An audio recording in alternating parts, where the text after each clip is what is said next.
Mon trône ne sera pas transmis par le sang, mais par la valeur. Le fils qui me ramènera la lance de Landa portera la couronne. H. La lance de Landa.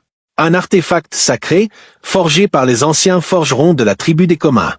Elle aurait transpercé le cœur du premier tyran, aurait stoppé la sécheresse et scellé le pacte entre les hommes et les dieux. Mais elle est perdue. Volée. Disparue depuis des décennies. Certains disent qu'elle dort dans une grotte au pied de la montagne noire. D'autres prétendent qu'un esprit la garde au fond du fleuve Zanzour. Les vieux fous disent même qu'elle choisit elle-même son porteur. Si vous êtes nouveau sur cette chaîne, nous vous souhaitons la bienvenue. N'oubliez pas d'activer la cloche de notification et de vous abonner à la chaîne pour ne rien rater de nos prochaines histoires. Dans les couloirs feutrés du palais, Obazé tisse sa toile. Il s'entretient en secret avec des chefs corrompus, promettant richesse et privilèges en échange de leur soutien.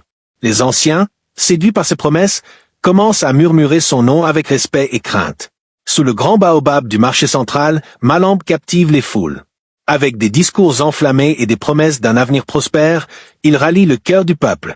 Les femmes chantent ses louanges, les hommes brandissent ses couleurs, et les enfants dansent à son nom. Dans la forêt sacrée, Tondé consulte une vieille prêtresse aveugle. Elle lui révèle que la vérité ne se trouve pas dans les palais, mais dans les profondeurs de l'âme. Guidé par des visions mystiques, Tondé entreprend une quête spirituelle, cherchant des réponses au-delà du monde visible. Un conseiller du roi est retrouvé mort, empoisonné.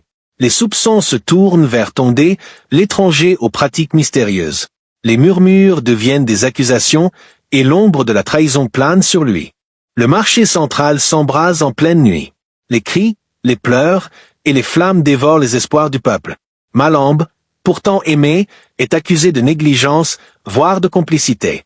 La confiance vacille, et les cœurs se remplissent de doutes. Des rumeurs circulent sur la légitimité d'Obazé. On chuchote qu'il ne serait pas le fils du roi, mais d'un autre homme. Ces bruits, savamment distillés, ébranlent sa position et sèment la discorde parmi ses partisans. Dans le silence de la nuit, le roi Kumbasa rend son dernier souffle.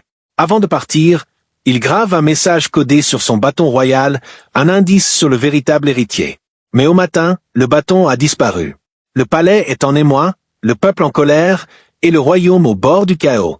Quand un roi meurt, les tambours pleurent. Mais cette fois-ci, les tambours furent bâillonnés. Obazé, vêtu d'un boubou rouge comme le feu de sa colère, ne laissa pas au deuil le temps de s'asseoir. 2 lunes à peine après la mort du roi Kumbasa, il orchestrait un coup d'état aussi rapide qu'un serpent affamé.